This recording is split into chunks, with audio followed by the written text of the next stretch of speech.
This is the first 3D animation I've made.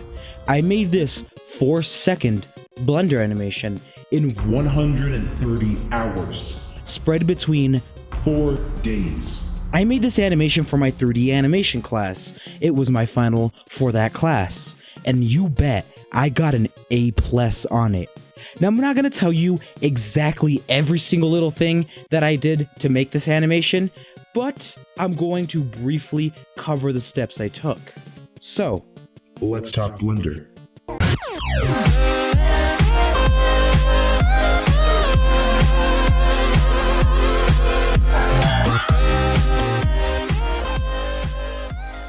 now the course I took in school taught me a couple things. I'm not going to go into detail, I'm just going to mention what it taught me. It taught me how to navigate around Blender, how to use keyframes, how to use the timeline, how to use the graph editor and the graph editor's modifiers, how to use the dope sheet, and it briefly covered the compositor.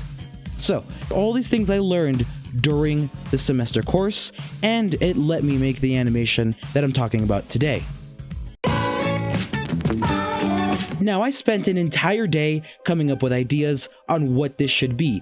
At first, I was going to have Luigi running away from a ghost, but that was too much work. Plus, I have no clue how to make him run.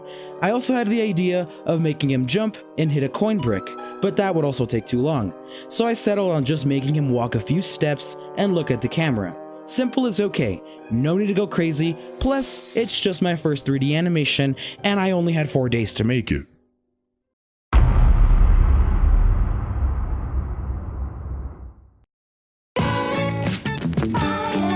Now that I have my idea, I needed a model and a rig. I found this Luigi model on this amazing website that rips the models and rigs from Nintendo games. This is also where I got the set from. The set, I believe, is a stage in Super Smash Bros. Melee. As for the model, it's from Luigi's Balloon World. It looks great and already has a rig, so I didn't have to go through the pain and rig it myself, cause I don't have time to do that. I did have to do something called weight painting, which basically is limiting how much each bone affects a certain area. And this rig has a lot of bones. Did it for each one, and the rig moved better than when I downloaded it. So, now that I have that done, it's time to animate. Now, one thing I learned while doing this is you animate the same thing multiple times to try and nail the movement. I didn't nail the movement exactly like I wanted to since I only had those 130 hours, those 4 days, so I made do with the time I had. Animating a character involved keyframes, lots of them, moving all the bones, which took a lot of time. After I had the general movement done, going back and adding little things is fun, like making his backpack move since he's moving, or making his nose jiggle when he turns his head. Small things like this make an animation so much better. Another thing is it's incredibly time consuming, due to going back and trying to fix things. But while making it, the first time I saw it move was something special. Staring at this model for so long since I was weight painting it to now seeing it move was kinda crazy. The fact that I made it move and that I made this animation is kind of crazy. If you make an animation, you'll understand what I'm feeling and what I'm talking about. Seeing it move for the first time was awesome. I loved making this and can't wait to make more.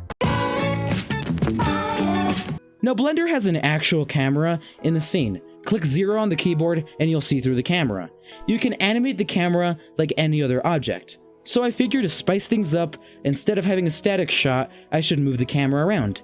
I settled on this little simple pan around Luigi, since I only had 4 seconds, and I wanted to keep it simple.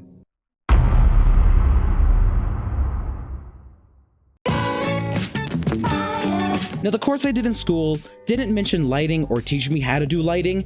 In the animation, it was just all the stuff from lighting was just things I already knew.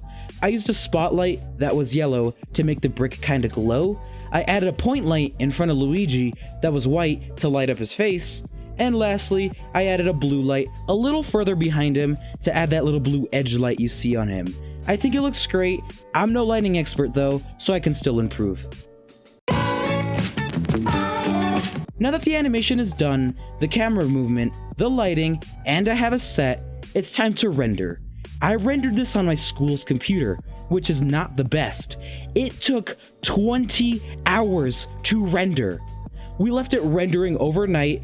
I'm still shocked that the computer didn't explode, but nope, it rendered. So if you don't have the best computer, you can still do stuff like this. You just need to have a little patience.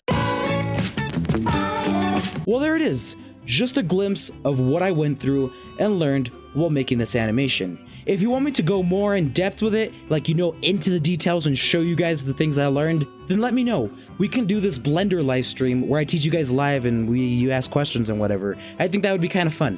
So if you want to see something like that, let me know in the comments below or in the poll above. Anyways, this video was supposed to come out last week, but I got sick, so I wasn't able to upload. So, this is my last video of 2019, and the last video of the decade, which is insane, but the first video of 2020 is gonna be me recapping this year.